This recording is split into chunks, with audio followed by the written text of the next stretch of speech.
সাদ ইবনে আবি ওয়াক্কাস রাদিয়াল্লাহু আনহু, যিনি জান্নাতের সার্টিফিকেট প্রাপ্ত সাহাবী, উনি কবরের পার করে কান্দে আর ডেকে বলে, হে আব্দুল্লাহ, এই লাশটা তোর না হইয়া যদি আমার লাশ হইতো, আমার ভাগ্য বড় ভালো ছিল।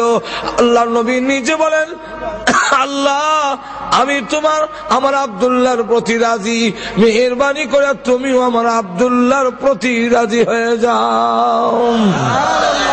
বলছেন, এমন জীবন করো হে গঠন, মরণে হাসিবে তুমি কাঁদিবে। একটু জোরে কয় না আপনারা? ওই হ্যাঁ, মরণে হাসিবে তুমি কাঁদিবে ভুবন। মানুষেরা কাঁদবে, জমিন কাঁদবে, আসমান কাঁদবে, বাকাতিস সামাওয়াতু ওয়াল আরদ, আসমান কাঁদে, জমিন কাঁদে, ফেরেশতা কাঁদে, আল্লাহর আরশ কাঁদে, সব কাঁদে আর কাঁদে। আল্লাহর রাসূল বলেন, আমার ওই সাদ ইবনে মুআদ রাদিয়াল্লাহু আনহুর ইন্তেকালে বাকাতিস সামাওয়াতু ওয়াল আরদ, আসমান জমিন কাঁদতেছে, ইহতাজ্জা আরশুর রহমান, রহমানের আরশ কাঁপতেছে। আল্লাহ সাদ বিদায় হয়ে গেছে। তুমি যদি তোমার আচরণে, তোমার আমলের দ্বারা, তোমার আখলাকের দ্বারা, তোমার ব্যবহারের দ্বারা আমি আল্লাহকে খুশি করতে পারো, তোমার জন্য আসমান জমিন ফেরেশতা আরশ লৌহ কুরসি সব তোমার জন্য কাঁদবে। আর তুমি জান্নাত দেখে দেখে হাসতে হাসতে আমি মহান আল্লাহর দরবারে চলে আসবে।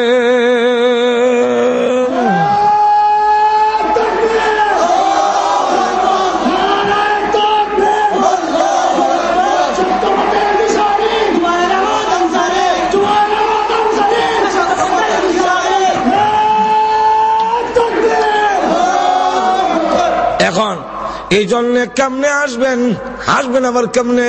মারলে আবার হাসি আয় না, ইচ্ছা ফেরেশতারা মারবো নি বলে মারবো, তা আসবো কেমনে বলে? হাসার কারণ হইল কানের কাছে ফেরেশতারা ইয়া কইব, আমরা তোমনে ফেরেশতা কানের কাছে ইয়া কয়, আল্লাহ তোমারে সালাম দিছে।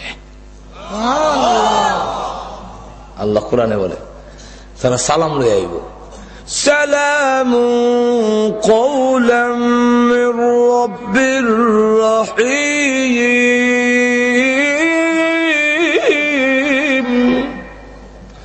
মহান আল্লাহর সালাম গ্রহণ করো।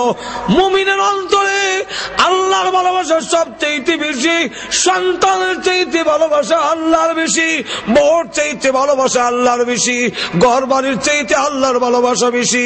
মুমিনের অন্তরে ওয়াল্লাযীনা আমানু আশাদ্দু হুব্বান লিল্লাহ, মুমিনের অন্তরে আল্লাহর ভালোবাসা বেশি। যখন শুনে তোমার প্রেমিক আল্লাহ তোমাকে সালাম দিয়েছে, এমনি কষ্টের মাঝখান দিয়ে তার মুখে দিয়ে হাসি বের হয়ে যায়। 2 নম্বর হইল জান্নাত চোখের সামনে তুলে ধরে। দেখিলাও হুরফুরি শরবতের গ্লাস লইয়া কারা, তখন তার কষ্ট থাকে না, আনন্দের হয়ে যায়। এটা এক্সাম্পল দিয়ে বুঝাইছে। এক্সাম্পল কি চা বলে? এক্সাম্পল হইল, আমি এটার বানাইছি আর কি একটা উদাহরণ রইল, এক যুবক ছেলে মাটি খাটে, হ্যাঁ খালি ওই বেটা বলে না পুরা ভালো করে বলে দিস, বারবার নিতে পারতাম না। হের যতই যাইতে বলে দে আরো দিত, তাড়াতাড়ি যেতাম কি 60 হয়ে যার কি। আর বড় ফুর্তি লাগে, হের গায়ে যেমন লাগে হই না, মেহনত লাগে হই না, কিতারে অত ফুর্তি না। দেখি এর কোমর যেন গুঞ্জাই রাখছে, কিতা একটু উষা দেখা যায়। কাছে আইসে ওর লঙ্গি দিলাম টান, এমনি যেগুলো সিটি বেরিয়েছে রয়ে নিলাম। এখন তো হচ্ছে বিপদ। দেখি এটার মধ্যে তার প্রেমিকার সিটি, এটার মধ্যে লেখছে আমার সালাম নিও। আর 4টার সময় ওইখানে বাগানের মধ্যে আমি তাহমো, তুমি আইও।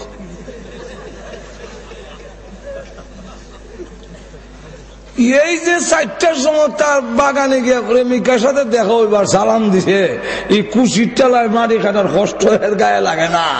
আল্লাহ যখন মুমিনরে সালাম দিব আর ওই জান্নাতের বাগানে তোমার সাথে আল্লাহর দেখা হবে, যেই মাত্র বলেছে মুমিনের মরণের কষ্ট তার গায়ে লাগবে না।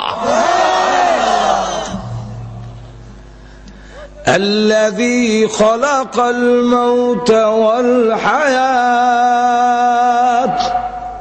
আল্লাহ রাব্বুল আলামিন বলে ইহকালের মরণটা তোমার ভালো হইতে গেলে চাল চলন দিয়ে আমার খুশি করো। এটা আমার হাত, জোরে কোন কার হাত? আরো জোরে কোন। পরকালের সুখের জিন্দেগি কার হাতে?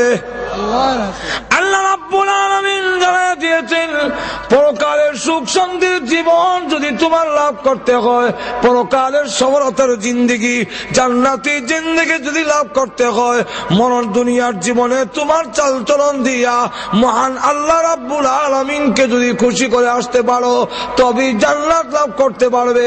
তোমার চালচলন দিয়া তোমার আমল ব্যবহার দিয়া যদি আল্লাহ রাব্বুল আলামিনকে খুশি করে না আসো তাহলে জেনে রাখো পরকালের হায়াত তোমার ভালো হবে না।